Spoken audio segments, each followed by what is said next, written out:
Hello everyone. So Facebook Live this morning went really well, except for one thing. The video only recorded for the first minute. So if you were live, you saw the whole thing, but when I tried to post it after the fact so that you could see it later, it was only a minute long, and it was definitely longer than a minute. So I am re-recording this. I have all my questions that were asked or that were sent in prior, and I'm going to go over everything with you guys now so that you get a chance to hear everything that was in the live if you couldn't make it this morning. Okay, so the first question that I went over was in my author note that I wrote, and if you haven't read that or haven't seen it, I will link it in the video so that you can take a look. I wanted to talk about what it was like writing this series. Now that it's over, I wanted to do a kind of like goodbye to the series, and it was really hard to write, and it was something that was very important to me. It's stuff that I needed to say to like get out and like kind of say goodbye to the characters. But in that author note, I talked about how originally Violet wasn't supposed to have magic. And so one of the questions was, if Violet was never meant to have magic, then what was the story? So when I first started writing Soothsayer, all I really had was this character Violet. Didn't really know much about her, didn't really know who she was, nothing. I just knew that I wanted to write about somebody named Violet, and she was kind of in my head. And then I had the Arthurian legends. In school, we were studying English literature, and we came across the Le Morte d'Arthur novel, or retellings of the legends. And it really, really stuck with me. I fell in love with that retelling of the legends, and I really, really wanted to incorporate that somehow. So when I started writing, I knew I had Violet and I knew I had these legends. But she didn't have magic because literally everything I was reading or watching at the time, the female protagonist did not have any sort of abilities or anything. So if you think of like any of the vampire stuff, the guy's the vampire and the girl falls in love. The guy's the alien, the guy's the fallen angel, the guy's, I don't know, has magic, or, figured out the cure for living forever. It was always the guy with some sort of mysterious ability who drew this girl in. And so I was like, okay, well, that's kind of the model. That's what I'm going to work with. And so I got about 100 pages in to writing Soothsayer, and it wasn't like page 1 to 100. It was kind of all over the place, different scenes and things. And I don't remember what it was, but I very, very vividly remember having an aha moment of, oh, she has to have magic. Makes more sense if she has magic. But it was great that she didn't for the first 100 pages of writing, because she got to ask all the questions that like I needed to figure out, and I needed to know about this world, about this magic system, about all of it, because I didn't know what the world was going to look like, and she was kind of my window into it. She got to ask Robert the things that I would normally ask. She got to learn about this world the way I would normally learn about the world as the writer. And so it worked out really well that she wasn't going to have magic in the beginning, because it meant that she was able to help me build this world. And then it was like someone was like, by the way, she's going to have magic. And I'm like, oh, yeah, that makes way, way, way more sense. Everything I've written so far makes way more sense if she has magic. And there was a class I took, a creative writing class I took in college, that we had to write like 10 pages or like 10,000 words, I forget what it was, of either a brand new story, a story we'd been working on, a short story, an excerpt, a chapter, whatever you wanted to bring in. And the class would critique you, and we would all talk. And for that class, I wrote the prologue. And it was really exciting for me to realize that Violet was going to have magic, and now this prologue that's set, in the past is talking about her being the key. And it kind of all just clicked so well together once I figured out that tiny bit of information. So even though she was never supposed to have magic, I am so glad that she ended up being the Waker and being magical, because she kicks ass, and it was a lot of fun having her learn this world with me, and then growing within this world and just becoming this huge character who could do all of these things as well. And it wasn't just relying on, Robert and his magic to move us through the story. So that is what I meant when I said in the author note that she wasn't meant to have magic. She wasn't, but all things happen for a reason, and I'm super glad that she actually got the chance to be magical like the rest of the characters. Okay, so another question, and this kind of leads into from the last, are there any shows or movies that helped inspire Soothsayer? So something that it's still very near and dear to my heart, is Roswell. The original, not the remake. I can't even talk about the remake. The original. So it was on, close to 20 years ago now? Something like that, 18 years ago. But it was on when I was in high school. It was an influential part of my life. And that show, to this day, I can sit down and watch on my DVDs. DVDs, yeah. And I still love every second of it. And I still feel the way I felt back then when I watch it. And I love it. So kind of cool little tidbit is the main guy in the show, his name was Maxwell Evans. So Robert's last name is Maxwell, Violet's last name is Evans. So I pulled that little bit in from there just to kind of give homage to this series that was so, so important to me growing up. The healing ability and stuff like that, I knew I wanted to have a healer, but I didn't know how I wanted it to work or how I wanted it to I didn't want it to be the same as other healers where oh, you can be healed and everything's fine, because then you don't have enough conflict.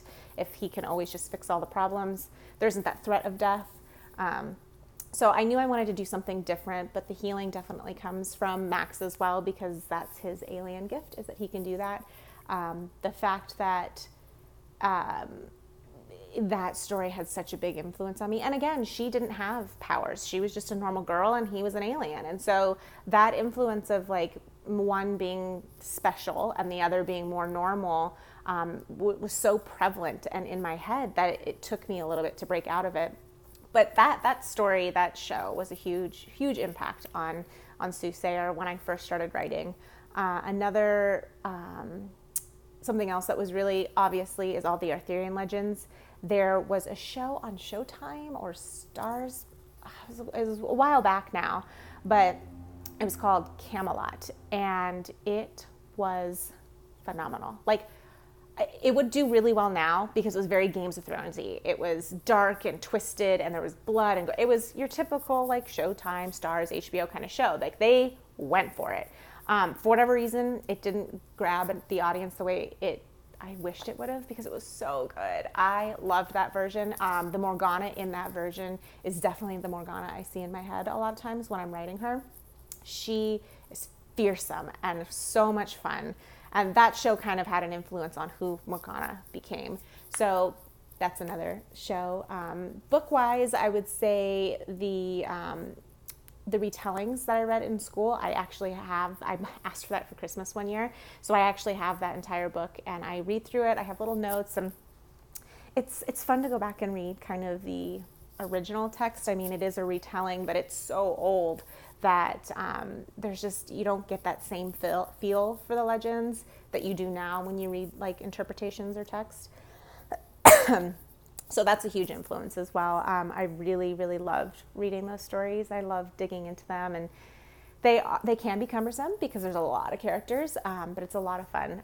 So I would say those were the biggest influences on writing Soothsayer, or at least getting the inspiration going. Those were the things that I really drew from. Okay, another question that my other half actually asked me the other night, because I'm working on a new series. He is how do you figure out the plot? And it is a little different now how I figure it out compared to how I figured out Soothsayer, just because I have 5 books now and I've been writing a little bit longer, so I have a better feel of how to figure out where a story is going. But for Soothsayer, like I said, I knew I had Violet. I knew I wanted Arthurian legends and magic, but that was kind of it. So how do you create a story out of that? For me, I ask questions. A lot of questions. And I have a legal pad, one of those old yellow ones that I used to keep with me. And I just wrote Violet's name, and then I started describing what she looked like. And I'm okay, well, does she have a best friend? Yeah, she has a best friend. What would that person be like? Who's going to be her love interest? Okay, start building him out. And I would just, again, ask questions like, who is she? What is she like? What does she do for work? Where does she live? What's going to be the main conflict? Like, how are we going to, what's the objective here? What's the journey she's going to go on? And so I start asking myself these questions to try and build out what this world looks like. And like I said, having Violet not know what this magical world was, she got to ask those questions as well for me. So when it was like, how did you heal me? Like, where does magic come from? Like, we were able to get those answers from Robert's perspective that helped me build out that world by asking those questions. So for example, when I'm writing Elysium, this last one, it's the last book. I kind of know what the world is. I kind of know what the story is. I know what I'm working towards. But even in my hand edits, I'm still asking myself questions. Like, why would a character say that? Or would they say that in actuality? Would they actually ask that question or say that line? And if it's a yes, then I say, okay, well, why is he being that way? Or why is she saying it in that way? And then I'll go back through and go, oh, okay, this is really the motivation behind that. So I will go back through the manuscript and make sure that that motivation is kind of underlined throughout, so that when you get that answer or you get that little clue, you're like, oh, that's what's been happening behind the scenes the whole time. But if I didn't ask the question and say, why is he being this way? Then you're going to ask the question and say, why is he being this way? And then there isn't going to be a satisfactory answer. So I try really hard all the way through my process, from the beginning of the story literally to the end, to be asking the questions and trying to figure out what the motivations are, what the plot is, and where the characters are trying to like get to, or what they're struggling through, why they're struggling through it. Because I don't want you asking those questions and not having a satisfactory answer in the book. So that's how I plot. I know everyone's a little bit different. In the new series that I'm working on now, which I'll keep secret for right now, it's literally the kind of similar. I knew I had an image of a character in my head, just like, it's almost like a photographic image, no movement, no talking. The person's just there. And I asked my question, why are they there? Why do they seem sad? What has happened to bring them to this point? Okay, cool. I have a little bit of backstory. Now going forward, what could be the conflict? Who is the, other protagonist, or who can this person play off of? Why are they playing off of that person? And so I'm slowly building it all out. And then you get to the point where you're like, okay, I need conflict. How do I find conflict? And that's where, for me, Pinterest boards come in huge. I will, like the Arthurian Legends for Soothsayer, I have a board for each book, but then I also have an overall board for Pismo, and then I have an overall board for the Arthurian Legends. And anything and everything that like strikes my interest or catches my eye for even a moment, I will pin it. And then I'll go through and I'll look at the board and I'll open it up and go, okay, what am I seeing over and over here again? What is like a theme that is being brought up in front of me again and again? And then I will pick out like okay, let's say, obviously in the Arthurian Legends, you have Excalibur. There is going to be a sword somewhere in the story, right? There has to be. It's Arthurian Legends. So now how do I get the sword into the stories?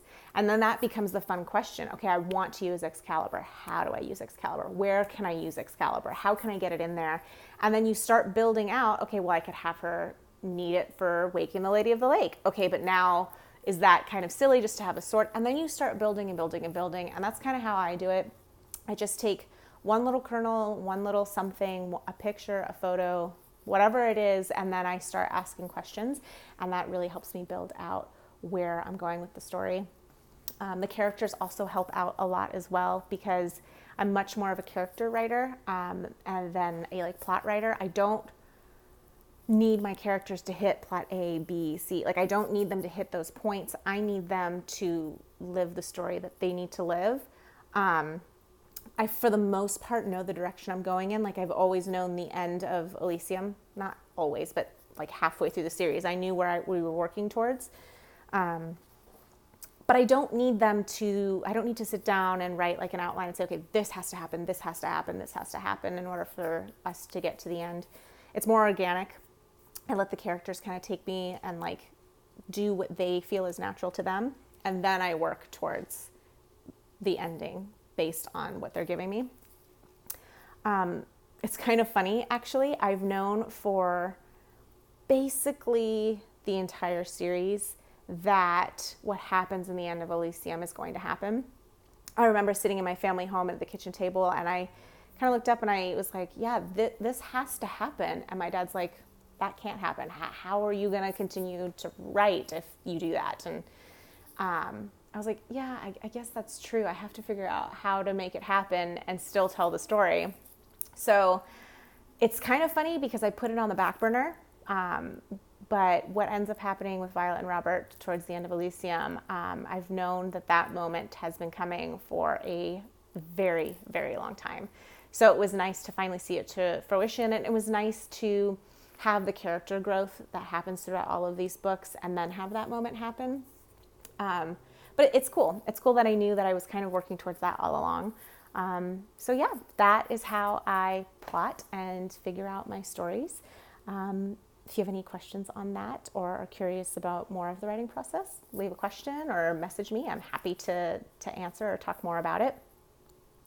Okay, another question that was asked was my favorite scenes from each book.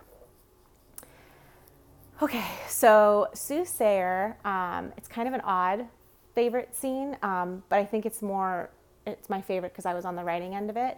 When Robert and Violet, or when Violet first decides she wants to learn magic, and she is kind of being flirtatious about it and is like, oh, I want to try something later. And Robert's like, okay, like, what are we doing? She's like, you'll see, you know? I remember listening to music at the time, and like the beat was kind of a flirty beat. And so when I was writing, I can still see it in my head, like the flirtation, the kind of like coyness between the two of them, like what Robert was feeling, what Violet was feeling in that moment when they're walking to her condo and she asks him to teach her how to use her magic. I really liked writing that scene because it was like seeing them finally kind of move together and finally kind of get onto the same page. And it's such a small moment, but I really, really loved writing that, and getting to feel both of them kind of like move in harmony with each other for the first time and not be butting heads was really fun for me. I really enjoyed that. For Avalon, my favorite scene is when Lila and Robert are on the beach talking. She pulls him out of the prison cell, and they're chit-chatting. And for me, Lila and Robert are very complicated. And because Avalon was still so new in the series, and I didn't really know how big of a role she was going to end up playing, it was interesting to be writing about characters, or to be writing for characters who have this huge history, who were in love with each other at one point, and who had this relationship, who have all these memories, trials, tribulations, all of that, but are kind of on opposite sides now. And so writing that in, and like knowing that like she can get under his skin and he can get under hers, they know what buttons to push. It was very fun for me. It was very interesting. It was like a chess match. And then eventually Robert gets frustrated and is like, I can't deal with you. Just put me back in my prison cell. I would rather be in my prison cell than deal with your craziness right now. So that was a lot of fun. I really enjoyed kind of playing with the subtlety of them knowing each other so intimately already, but like being so far apart. That was fun. I enjoyed that. So that was for Avalon. My favorite scene for Trivium. Trivium's a little harder because that book was so much fun to write. Like, I feel like I found my groove with that book. Like, bigger magic things were starting to happen. More characters were coming into the fold. Things were happening off screen that were like fun and exciting. And so Trivium has like a very special place in my heart within the series. But my favorite scene, I'm trying to remember what I said earlier too, in the live video. Oh, see, it's hard. Trivium's hard. I have a good one for everyone else, but Trivium is definitely a little bit more difficult. That's what it is. Okay.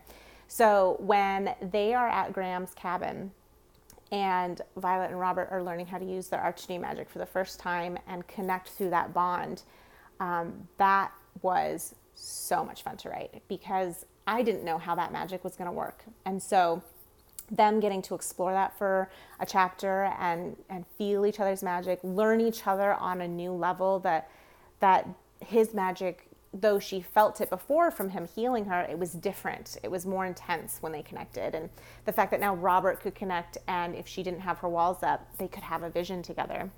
That was a really cool concept for me. And then it's really cool too, because magic is so unique to each individual. It's a part of their soul. And so each person's magic, whether there's 10 soothsayers standing in front of you or not, it's all going to feel slightly different. And so getting to show how magic is so different between the two of them was a really cool moment to write. And I loved almost the wonder that Robert has in that scene, because he's so stoic all the time. This is so old hat for him. He grew up with magic. But getting to see that beauty and wonder in him again, and him be like, this is different, this is new, this is exciting. That was a lot of fun.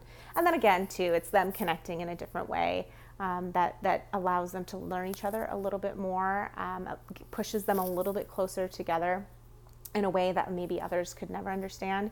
Not only has he saved her life now and they're connected that way, but now they have this bond magic, and they can feel each other in a different way and use each other's magic in a different way.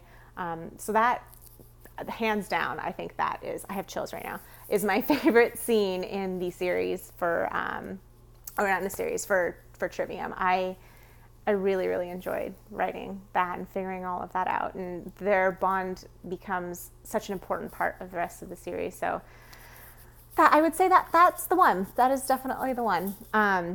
So for LaFay, I absolutely loved writing LaFay. Let's get that straight.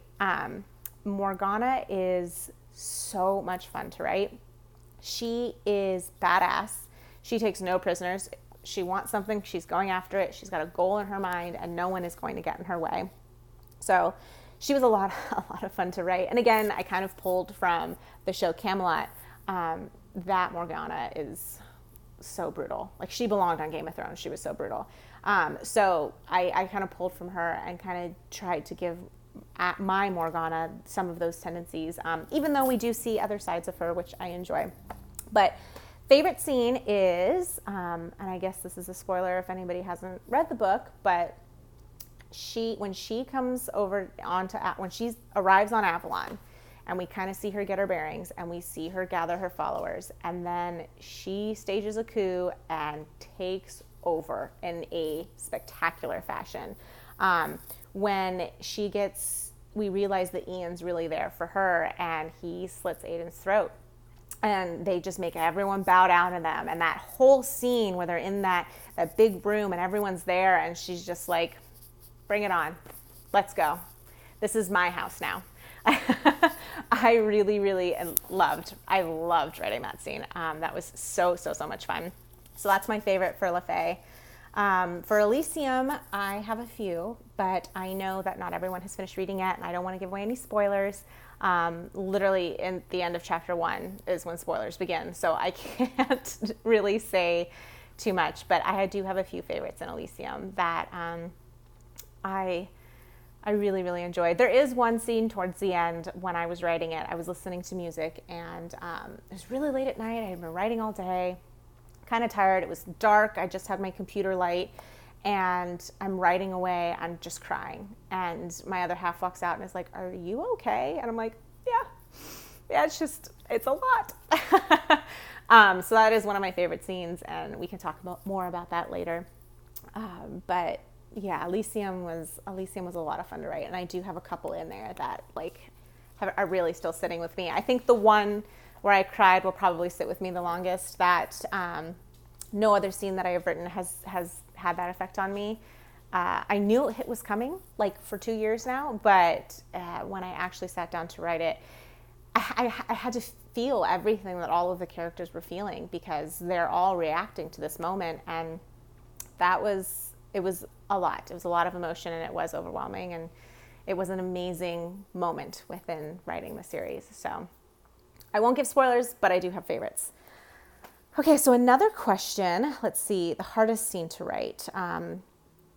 Katie asked that question. So the hardest scene, and I didn't really give a very satisfactory answer, but Everything's hard in a different way.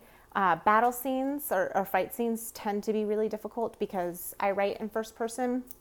I have to figure out a way to show the action of what's going on around Violet or Robert, whoever's point of view I'm in, without breaking away the tension of what's happening to that person in the moment. So that can be difficult, like to try and find like where she's like thrown to the ground and looks around, or when she turns over her shoulder and sees something, but then like continues with the fight.